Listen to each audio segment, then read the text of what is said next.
So here's an interesting question. We have a block of mass m which is attached to this spring of spring constant k, and there's a small block of mass m which is kept on top of this capital mass M. These two blocks are not attached to each other but just kept on each other. The system oscillates vertically and we know that it is SHM. We need to find out the resultant force on smaller block when displaced through a distance x above its equilibrium position. The normal force on the smaller block at this position, and when is the normal force smallest in magnitude. We also find out the maximum amplitude with which the two blocks may oscillate together. Let us start with the first part. The resultant force on smaller block when displaced through a distance x above its equilibrium position. Let us first find out where the equilibrium position is. The equilibrium position will come when the spring is displaced, compressed by a length x naught. So the force exerted in the upward direction on this system of two blocks is k x naught, and the downward force is m plus m into g. Therefore we can write k x naught is equal to m plus m into g. Therefore the compression in spring is equal to m plus m into g by k. So when the system is in equilibrium, the compression in the spring is m plus m into g by k. Now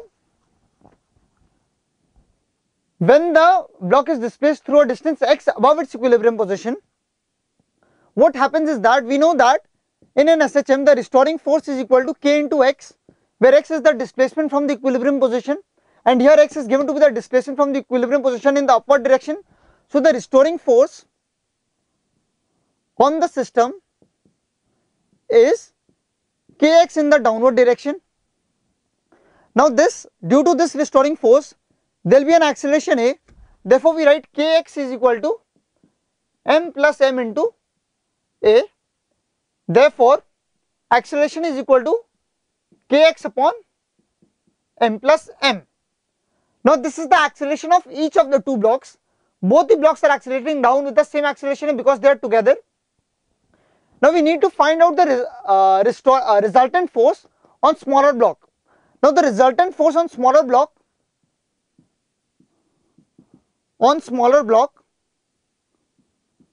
is equal to mass of the smaller block into acceleration of the smaller block, that is equal to m into acceleration, that is m kx upon m plus m, and this restoring force is in the downward direction. So we get the answer for our first part.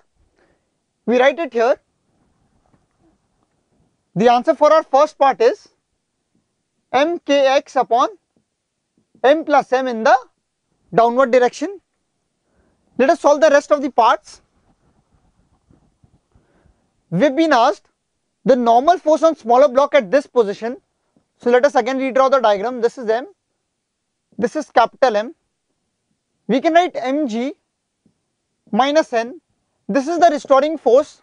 Therefore we can write mg minus n is equal to m kx upon m plus m.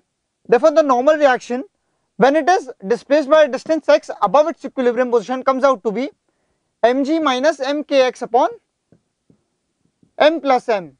So this comes out to be the answer for the second part B. Now the question is, when is normal smallest in magnitude? So the normal will be smallest in magnitude when this x is maximum, that is the displacement from the above the equilibrium position is maximum. That will be the case when it reaches its extreme position. So we can say that the normal will be smallest in magnitude when the two system block reaches its extreme position in the upward direction. Now the third part of the question is maximum amplitude with which two blocks may oscillate together. Now what happens is that these two blocks rise up and the value of normal reaction keeps decreasing. Now when the normal reaction becomes equal to 0, if we keep on increasing x, there will be a stage when the normal reaction comes out to be 0. At this stage what happens is that there is just very slight contact between these two blocks. If we increase the x by that amount, what happens is that the normal reaction becomes negative, but the normal reaction cannot become negative. So what really happens is that these two blocks lose contact. So for the maximum amplitude with which the two blocks may oscillate, so that the two blocks remain in contact, always remember, whenever there is a question of the two blocks remaining in contact, the condition you have to apply is that the normal reaction is greater than equal to 0. Therefore, we write mg minus mkx upon m plus m is greater than equal to 0. On solving this, we get mg minus mkx upon m plus m is greater than equal to 0. Therefore, we get mkx upon m plus m is less than equal to mg. The m gets cancelled. Therefore, x is less than equal to m plus m into g upon kx. So, the displacement from the equilibrium position should be less than equal to, k. So, the displacement from the equilibrium position should be maximum this in the upward direction. So, the maximum amplitude with which the two blocks may oscillate together comes out to be m plus m into g by k. This is another way of understanding this. The two blocks undergo SHM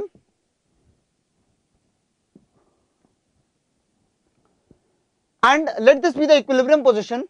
They have some velocity at the equilibrium position, so they rise upwards. Now, as they rise upward, the normal reaction between these two blocks keeps on decreasing. The acceleration of this block, likewise the acceleration of both the blocks, since they are moving together in the downward direction, keeps on increasing. Now, if we increase the amplitude, the acceleration at the extreme position increases because the force at the extreme position is equal to k into A. Therefore, if we increase the amplitude, the force at the extreme position increases, that is the acceleration at the extreme position increases. Now, if we increase the amplitude such that the acceleration of this block, that is both the blocks at the extreme position, is equal to g, there will be just very slight contact between these two, because the acceleration of this block individually in the vertical direction will also be equal to g in the presence of no other forces. The normal reaction will be 0, there will be mg in the lowermost direction on this object, and the acceleration of this block will also be equal to g. So, this is the limiting case. If the acceleration of this block in the downward direction becomes greater than g, then these two blocks will lose contact. So, that is the limiting case which we need to apply.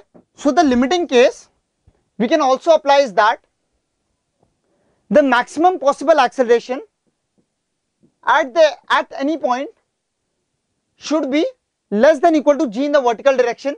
The maximum acceleration in the vertical direction or in the vertically downward direction comes when it is at the topmost extreme position. Therefore, at that point, if we equate the acceleration to be equal to g, then our work will be done. Therefore, we write k into A. This is the net force at the extreme position is equal to m plus m into g. We get the answer for the maximum amplitude to be m plus m into g by k. So, this is the maximum possible amplitude with which the two blocks may remain together and execute SHM. In this case, what happens is that both the objects have an acceleration of g in the downward direction, and the acceleration g is provided to this block due to the gravitational force acting on this block, and the normal reaction is just 0. If we would have extended the amplitude by a small amount also, what would have happened is that due to increase in amplitude, the force in downward direction would have increased and the acceleration of this block would have become greater than g.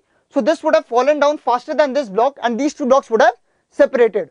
So, the maximum possible acceleration at the extreme position is equal to g, and this gives us the condition for the maximum amplitude, that is equal to m plus m g by k. You can analyze and visualize the motion in this fashion and find out this answer directly, or you can always go with that old method in which you make the normal greater than equal to 0. But it is always better if you can visualize and conceptualize the question and solve it in this fashion. So, the final answer for the maximum amplitude with which the two blocks may oscillate together comes out to be m plus m into g by k.